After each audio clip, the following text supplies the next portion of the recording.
Friends, today we'll talk about Samuel Johnson, the work RNA.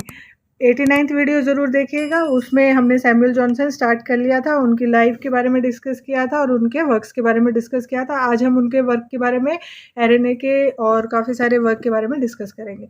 RNA जो work है, it is written in 1726 to 1749 and it is a neoclassical tragedy and written by Johnson and this was the biggest failure. ये greatest failure रही थी, ये कामयाब नहीं हुई थी.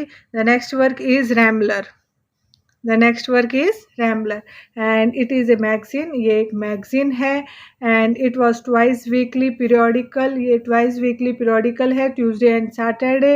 ये बहुत बार पूछा जाता है कि कौन सा क्या है, टेटलर जो हमने पढ़ा था, तो ये आपको याद रखना है कि कौन सा कब पब्लिश होता है. ओके, ये twice weekly periodical है, Tuesday and Saturday. He started writing series of essay for this. ये series of essays लिख रहे थे इसके लिए, इस periodical के लिए. And the tone of this essay is more serious than Spectator and Tatler. जो Spectator and Tatler है उससे भी more serious थी इनकी tone. And this is the greatest literary achievement of his life. ये बहुत ही ग्रेटेस्ट लिटरेरी अचीवमेंट था इनकी लाइफ का. उससे पहले इतने इनके फेमस नहीं हो रहे थे वर्क्स. एंड ही सेड, उन्होंने लिखा है, my other works are wine and water but my Rambler is pure wine. तो उन्होंने लिखा था, my other work is wine and water but my Rambler is pure wine. Okay, ये lines बहुत बार पूछी जाती है तो आपको लाइंस भी याद रखनी है. And his wife Elizabeth Potter also praise this work saying, I thought very well of you before this but I have could not imagine you could have ever written anything equal to Rambler.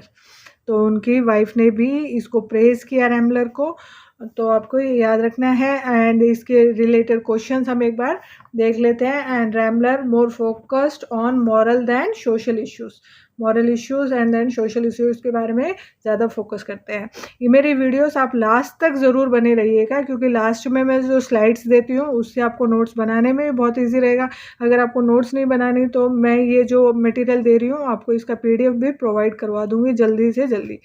तो last तक मेरी videos ज़रूर देखिएगा, तभी आपको अच्छे से समझ में आएगा और आपको जो स्लाइड्स देख के और इंटरेस्ट और उसके बारे में डीप नॉलेज भी मिल जाएगी.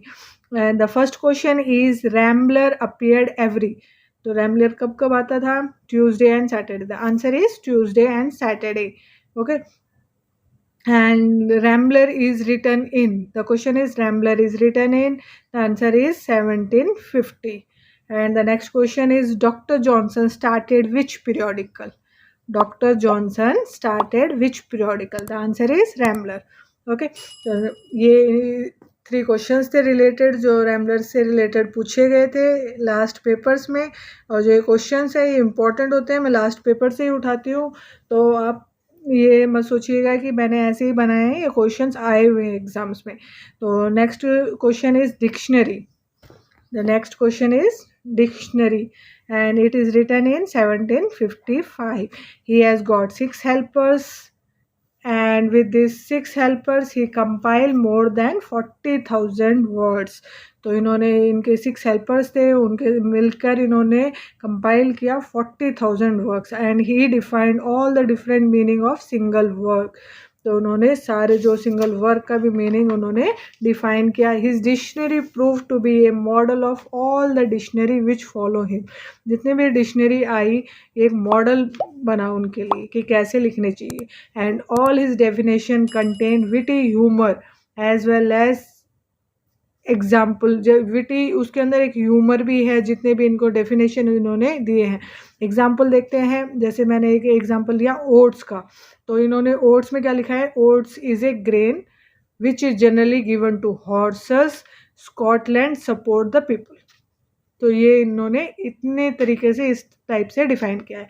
ही टुक 9 years और 8 years, कहीं 8 years भी दे रखा है, कहीं 9 years भी दे रखा है. मैंने इसमें 8 years लिखा है, तो 8 आए 9 आए आप टिक कर दीजिएगा.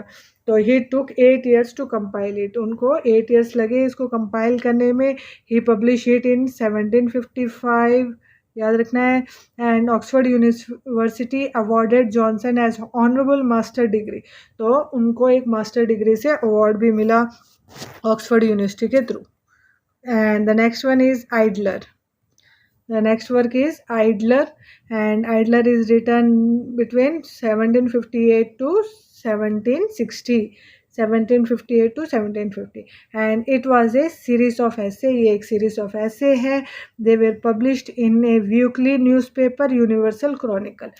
तो एक वीकली न्यूज़पेपर में इन्होंने इसको पब्लिश करते थे, जिसका नाम था यूनिवर्सल क्रॉनिकल। ये भी बहुत इंपॉर्टेंट है, बहुत बार पूछा जाता है, तो आपको ये याद रखना है। 103 एसेस है इसमें, और ये जो है यूनिवर्सल क्रॉनिकल नाम के न्यूज़पेपर में, वीकली न्यूज़पेपर में ये पब्लिश होता था। Okay, and next work is Rasselas. मैं ये आपको शॉर्ट नोट्स नहीं दे रही हूँ, क्योंकि एग्ज़ाम में जो आता है वही हम पढ़ के जाएं तो बेटर रहता है। बहुत सारा पढ़ के जाते हैं तो दिमाग के अंदर ही मिक्स हो जाता है, तो इसलिए हम ऐसे नोट्स बना रहे हैं जो एग्ज़ाम पॉइंट ऑफ सब कुछ है इन नोट्स के अंदर, जो आप 3 पेज 10 पेज के जो चैप्टर्स पढ़ोगे उनमें जो होगा, ठीक है, लेकिन पूछा यही जाता है, ठीक है, मेन उसमें से ही मैंने उठाया। तो next one is Rasselas. The next work is Restless.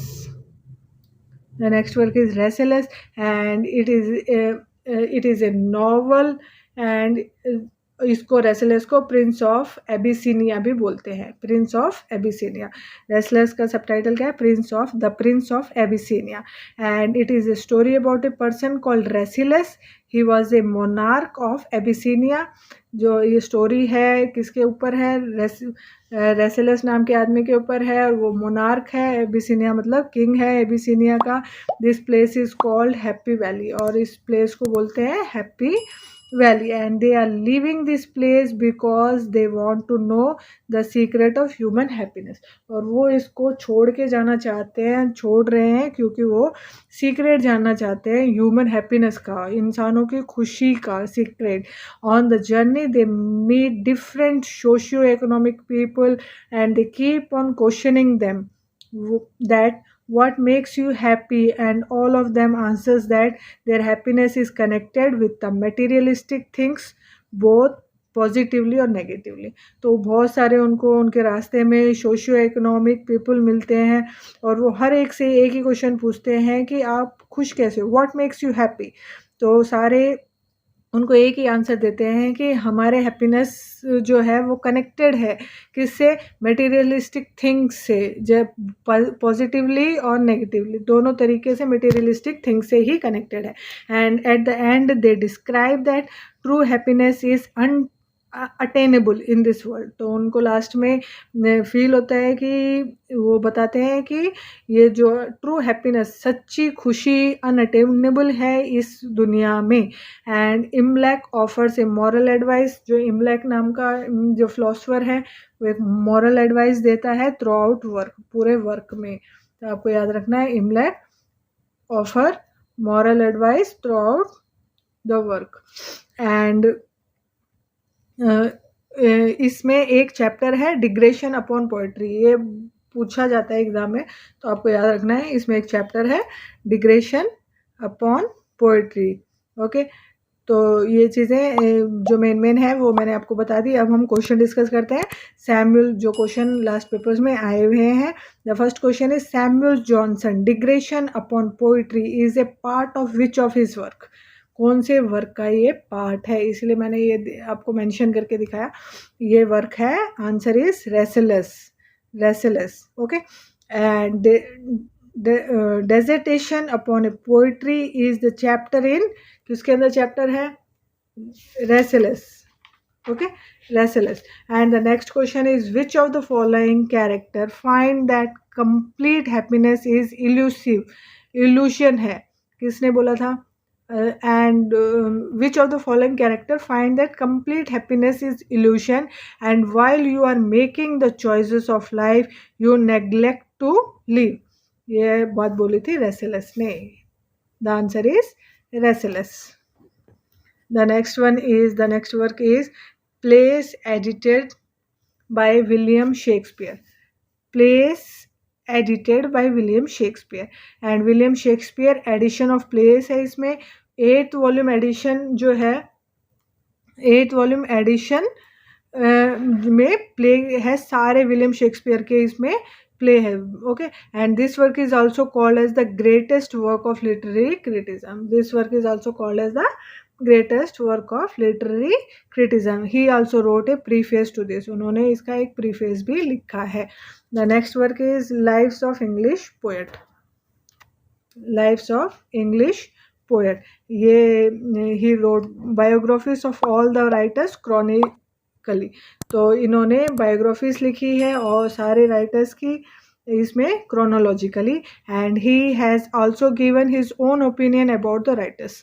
तो उन्होंने अपने ओन ओपिनियन दिए हैं इन राइटर्स के ऊपर। एंड न्यू, इसमें क्वेश्चन किस टाइप का आया था, new information is given about a writer. I suffered from depression and poverty and left Oxford without a degree. After a period as a teacher and my marriage to a widow twice my age, I left for London to begin writing for a magazine. I also produce my own journal. Identify the writer, magazine and journal. तो identify करो writer कौन है, magazine कौन सी है और journal कौन सा है। तो the answer is Samuel Johnson है इसके राइटर, क्योंकि उन्हीं के जीवन में उन्होंने विडो से शादी करी थी, वो जो उनसे 2 गुना बड़ी थी उससे, एंड बहुत सारे मतलब लेफ्ट, उन्होंने ऑक्सफोर्ड कोई भी डिग्री लिए बिना छोड़ दिया था, तो ये सारे उन्हीं के जीवन में आए थे। तो the writer is Samuel Johnson. और जेंटलमैन मैगजीन ही एडिटेड, उन्होंने कौन सी मैगजीन एडिट किया है, gentleman magazine, and the journal he produces Rambler. The journal he produces Rambler. तो ये आज के लिए हमारा इतना ही। इसके आगे मैं आपको स्लाइड्स दूंगी, तो आप वीडियो को स्किप मत करिएगा, पूरी वीडियो देखिए, तभी आपको अच्छे से समझ में आएगा। और जो स्लाइड्स हैं उनके जो क्वेश्चंस हैं, ट्राई टू आंसर देम, वो सब क्वेश्चंस को आंसर करने की कोशिश करिए।